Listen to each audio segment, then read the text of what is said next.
Welcome to this late Raw review for April 24th, 2017. This was the Payback Go Home show. I have an announcement before I start this review.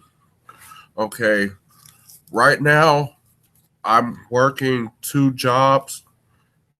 Well, at the same company, I'm doing a secondary job so I can make extra money so I can go back to school in August.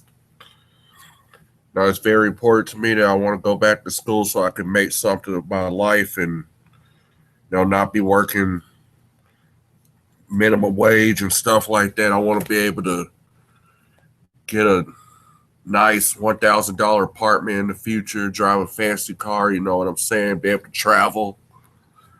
So, in order for me to do all that, I need to go back to school. So,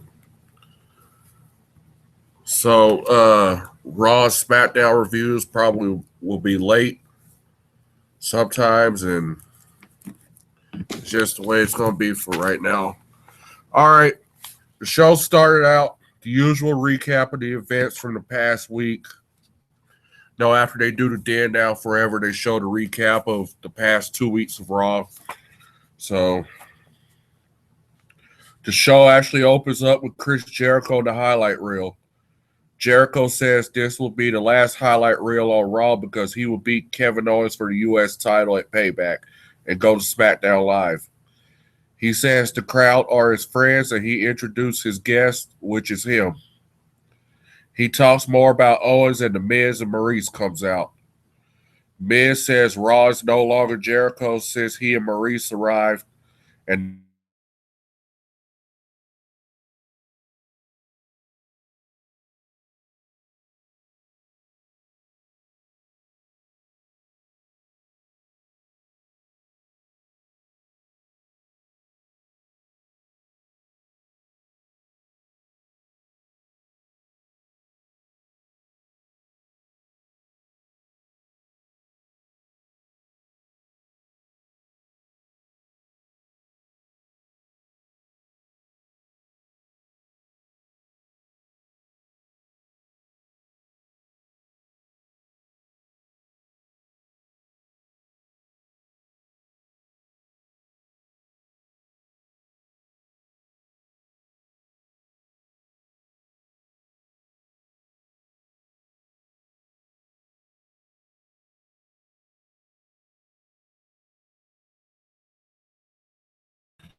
Miz calls Ambrose a slacker, and Ambrose hits him with dirty deeds.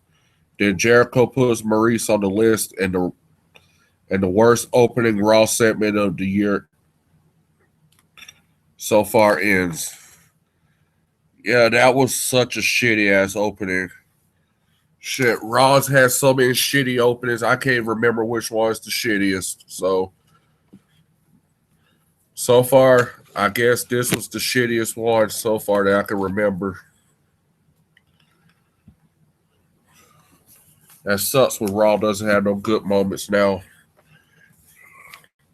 Back in the Attitude Era, we can remember all Stone Cold stuff because it was memorable and awesome and entertaining. Can't remember none of this shit. It's garbage. Sheamus faced Matt Hardy in a one-on-one match. Jeff and Cesaro was at ringside. Matt Hardy won due to Sheamus being distracted by Jeff and Cesaro on the outside. After the match, Cesaro argues with the Hardys, but Sheamus tells him to calm down, and they all shook hands like they're at Ring of Honor or some indie fest. Kurt Angle is backstage on the phone with someone, probably Stephanie, and he says Kalisto will face Braun Strowman in a dumpster match. The Miz interrupts and bitches about the opening segment. Angle tells Miz to find a partner because he will face both Jericho and Ambrose in a tag match. Next, Neville and TJ Perkins face Jack Gallagher and Austin Aries in a tag match. Austin Aries and that queer Gallagher won. Next is the dumpster match between Kalisto and Strowman. There's a dumpster outside the ring, and the only way to win is to put your opponent in a dumpster. Before the match, Strowman gets on the mic and calls the fans trash. Backstage, Kurt Angle asks Kalisto if he wants to go through with this, and Kalisto says He's doing this for Lucha Libre. Kalisto won and Strowman destroyed him after the match. He put him in the dumpster, rolled the dumpster up the ring, locked him in the dumpster, and Zack Rydered him off the stage.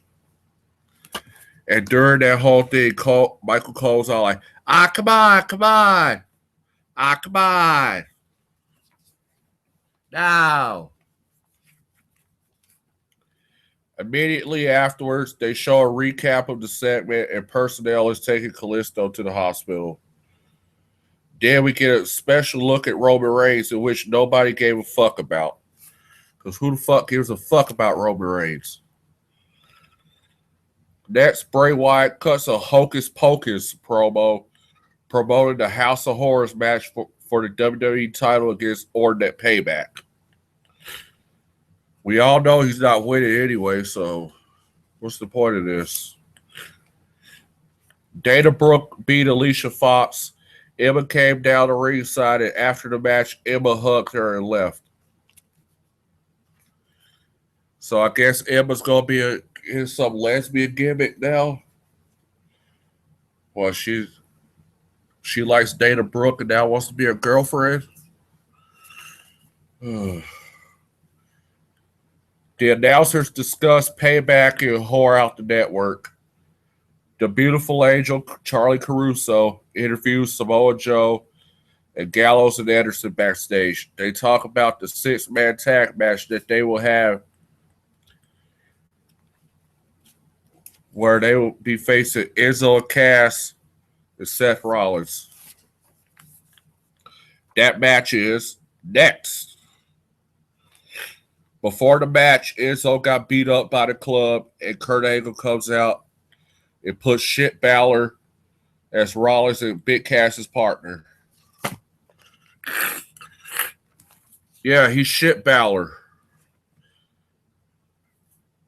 To me, he is shit because I'm not sold on him, nor do I care. All he did in this match was punches, kicks, and drop kicks. Punches, kicks, and drop kicks. And everybody makes a big deal about Finn Balor. He's supposed to be like this big-time guy because he wrestled in Japan. Punches, kicks, and drop kicks are not wrestling moves. Okay? Shit's getting annoying with all this indie shit. I like a few indie guys, but a lot of these guys, these people talk about are so fucking overrated. Hell, I'm not even sold on Nakamura right now. Because all I've seen him do is kick. So he's probably going to be on my shit list in the future. So I don't know. But right now, I know Finn Balor's on my shit list because I don't give a fuck about anything he does. Rollins won the match. Afterwards, Miz is shown backstage trying to recruit Sheamus and Cesaro for his tag match, and they refused. Alexa Bliss comes out and mocks Bayley and says she didn't come to Raw to talk, but to win. So, you say you didn't come to Raw to talk, but yet you come out here with a fucking microphone. You're not wrestling, you're talking. Dumbass. The crowd does the what chants, and Bayley comes out and cut a Cena-type promo. Fucking shit. I'm seriously tired of these fucking women. Can we just have all these women wrestlers in the WWE get their own fucking show like the Cruiserweights do on 205 Live, but instead keep them on that fucking show. Don't put them on Raw and SmackDown. Because I don't want to see them. Let they have their own little show where they can do whatever the fuck they want on there. Because this shit here just sucks. Women revolution my ass. Nobody... Fuck Bayley. Fuck Sasha Banks. Fuck Charlotte. Fuck Nia Jax. Fuck all them.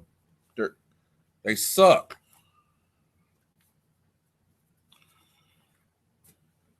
Tired of seeing this shit.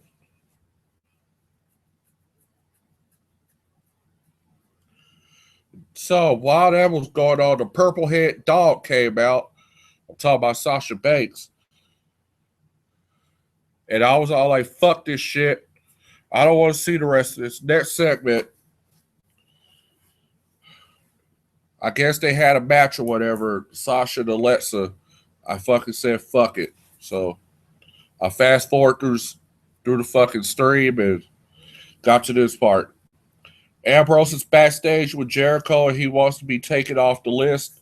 And Jericho brings up the past about his jacket and him being slammed onto some thumbtacks by Ambrose. It's like a fucking year ago, man. Shit. Gives a fuck. He takes Ambrose off the list and then puts him back on there when Ambrose leaves. Oh, damn. My future wife, Charlie Caruso, is backstage with Heath Slater and Curtis Axel talking about some shitty straight-to-DVD movie. And The Miz appears again and tries to recruit them to be his tag partner. They refused, and some jabroni offered Miz a note. And I guess The Miz now have a new partner. Kurt Hawkins jobbed to another jobber, which that jobber is Apollo Crews. We get a special look of the Reigns Strowman feud. Kurt Angle and Austin Aries are talking backstage, and The Miz appears and says he has a tag partner. And the Drifter walks by playing guitar. What the fuck's this Drifter guy?